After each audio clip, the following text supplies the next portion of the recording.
Hello সবাইকে, আমি নতুন একটা রেসিপির সাথে হাজির হয়েছি। প্রথমে আমি মাছগুলোকে নুন আর হলুদ দিয়ে 10 মিনিটের জন্য মাখিয়ে নেব। তারপর একটা পাত্রের মধ্যে আমি পেঁয়াজ, রসুন, আদা, লঙ্কা, সাদা সর্ষে, কালো সর্ষে, পোস্ত, কাজু বাদাম, হলুদ গুঁড়ো, কাঁচা সর্ষের তেল, জিরে আর জল দিয়ে কিছুক্ষণ ভিজিয়ে নেব। তারপর আমি একটা টমেটোকে টুকরো টুকরো করে কেটে নেব। কেটে নেওয়ার পর আমি একটা কড়াতে তেল গরম করে মাছগুলোকে 2 পিঠ ভালো মতো লাল লাল করে ভেজে নেব।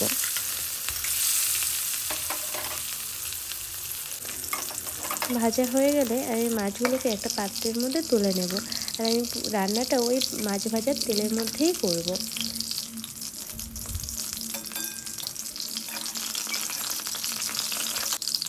প্রথমে আমি ফোড়নে দেব শুকনো লঙ্কা আর এলাচ। তারপর আমি টুকরো করা টমেটোগুলোকে দিয়ে দেব। তারপর ভাজা হয়ে গেলে আমি যে মশলাটা ভিজিয়ে রেখেছিলাম সেটাকে পেস্ট করে এটাকে দিয়ে দেব। তারপর তার উপরে কাশ্মীরি লঙ্কার গুঁড়ো আর চিনি দিয়ে দেব। তারপর ঢেকে আমি ভালো করে কষিয়ে নিব মশলাটাকে।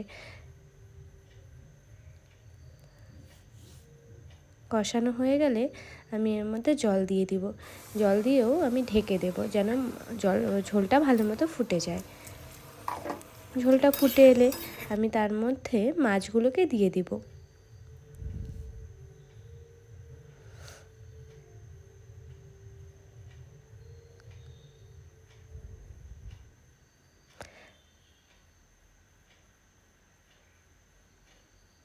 আমি প্রথমে নুনটা দিতে ভুলে গেছিলাম, তো আমি স্বাদ অনুযায়ী নুন দিয়ে দিলাম আর গরম মশলার গুঁড়ো।